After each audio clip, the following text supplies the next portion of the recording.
Well, I finished up with World of Workflows. I'm back in release doing my cool things. So lots of stuff really.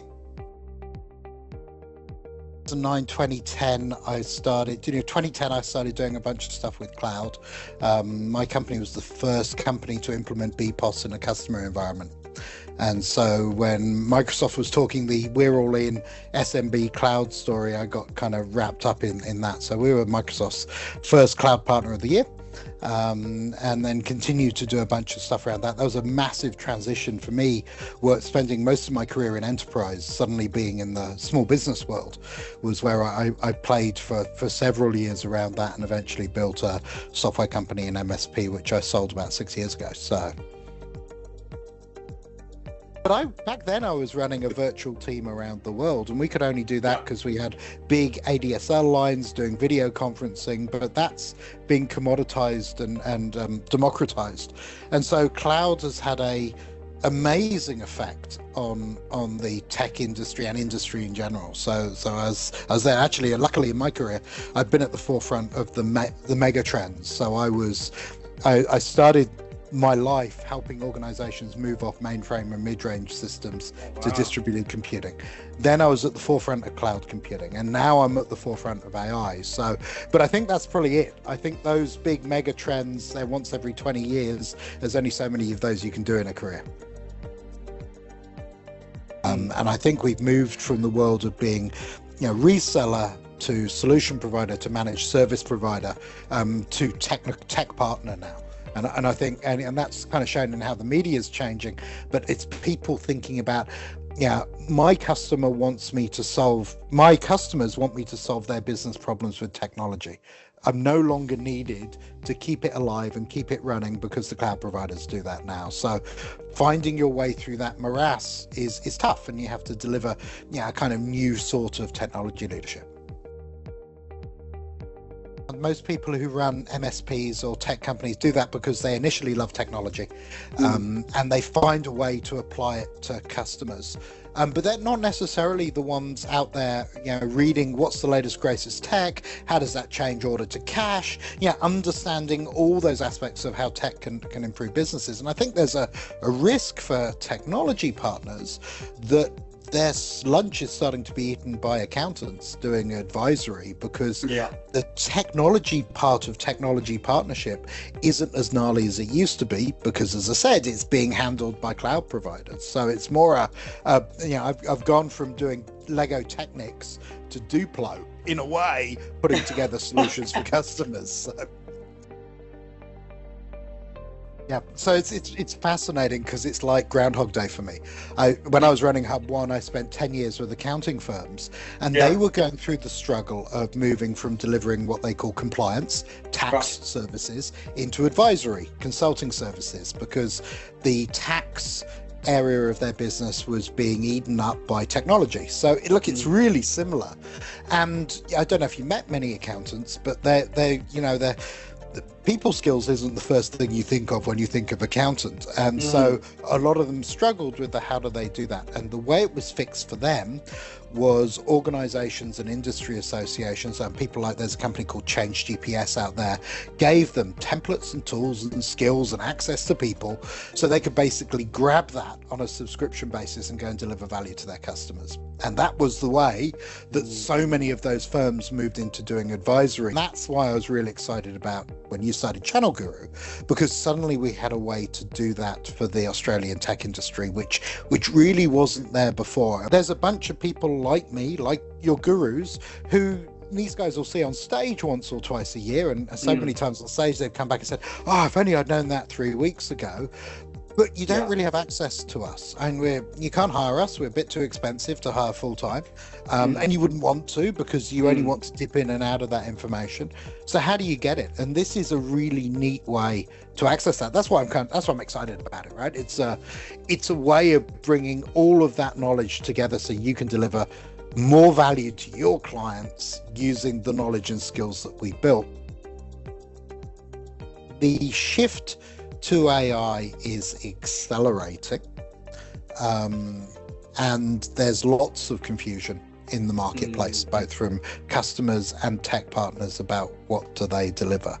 You know, I'm building a business at the moment based on technology which was released this weekend, that just gone, and that's like, you never do that historically. Yeah. So there's some of the stuff that's coming up in agentic AI, in the move towards AGI, which is still 5 or 6 years out, but some of the things which will appear not just as from ChatGPT and Copilot and guys like that, but wrapped into everybody's applications, is going to be fascinating over the next couple of years. We'll see tools like Xero and Salesforce and all of those business tools wrap AI inside them and start automating processes, which is cool.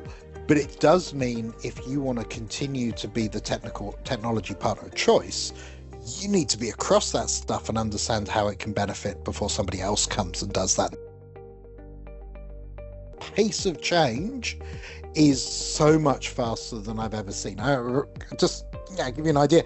I remember in 2000 somebody coming to my team at Microsoft and telling us they wanted us to ship every 6 months, and were laughed out of the room because there's no way you could ship product every 6 months. Well, I'm seeing product shipped every day out of some of these vendors at the moment. So the pace is crazy.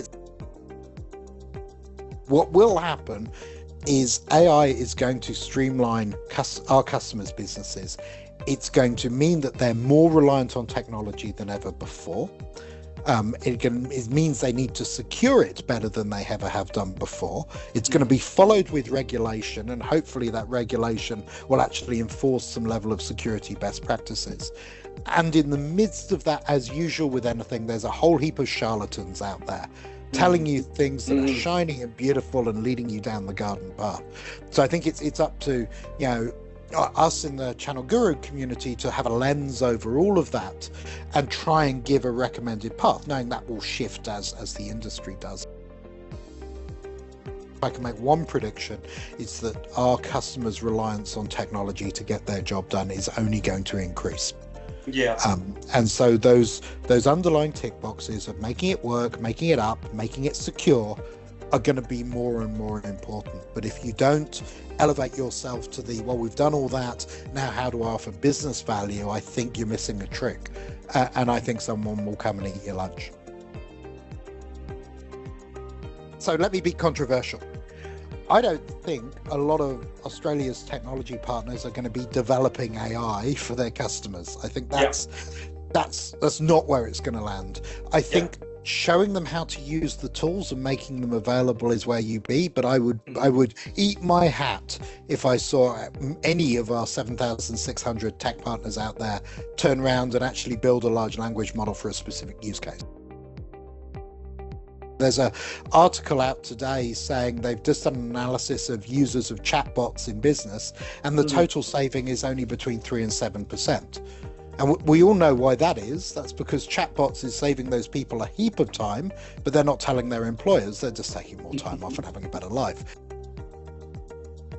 I've had 3 phone calls in the last 3 days from organizations saying, I've got this app and this app and this app and this app and this app, and I need my workflow to glue those all together because that's critical to my business. If you get good at that, that's going to elevate you above the MSP who just does laptops, PCs, security, and 365.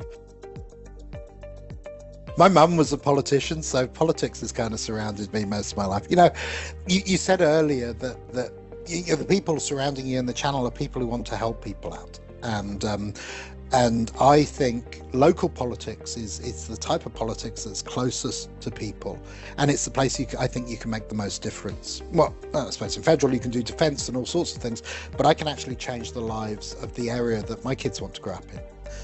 And whether it's going and getting a pothole fixed, or making our streets safer, or making a decision about a tree, or organising budget, all those things are really, in my mind, done from a position of wanting to make my area better than it was when I started. I've spent almost all of my career building and shipping software products in one form or another, and whether that's a startup I built that starts with services and builds a product and we sell it, or whether it's a product like World Workflows that we built from nothing and is now in market. My skill is in that early stage, right? I really get how to build something, build a startup, get it to market, hire the right team, the process of doing that, the process of shipping commercial quality code. The traditional tech partners have an opportunity to build technology out of their businesses if they have a niche. So if you look after dentists or you look after a specific type of engineering firm, there's always opportunities to build stuff. And if you're not careful, you can lose your shirt on that. So I can really help with that. I really understand business process automation, either by writing code or using tools. But that's a process you need to go through to understand. And that's something I get as well. And the other things I do is obviously I run a agentic AI software development firm. Offers I'm packaging up. A lot of what I do with customers as paid engagements is like a 1 hour, half day, or 1 day kind of strategy process. Let's sit down and look at what you're trying to do, what your offerings are, and actually deliver out a strategy and some tactics to get to market safely, to reduce your risk and make sure you get the best return from it. The other thing I'm trying to do, I've got lots of knowledge in my head, and rather than just blurt it out in 45-minute presentations everywhere, actually start writing that down and making that available. So there's an AI usage template for tech partners to use internally in their business. I'm about to write one that you can actually give to your customers for them to use in their business. So it's about every time I build something, I want to have something that will help the tech partner themselves, and there's something they can go resell to their customers, because I think that's kind of where the value is. So tidy up your own house first. And I know a plumber's tap always leaks, but it doesn't have to. Tidy up your house first, and then you can go tidy up your customers. So if I wasn't doing what I was doing now, I'd love to be sitting somewhere in government looking at how do we overall improve the technical literacy and capability of our organizations. When you look across all of the gurus, we're actually here to help. And I think the big thing out there is there's so much skill and experience in this group that, the people using it, just reach out, use the chat, have conversations, talk to us. We're all here wanting to help, because if we help you, we lift everybody up, and that's what it's all about.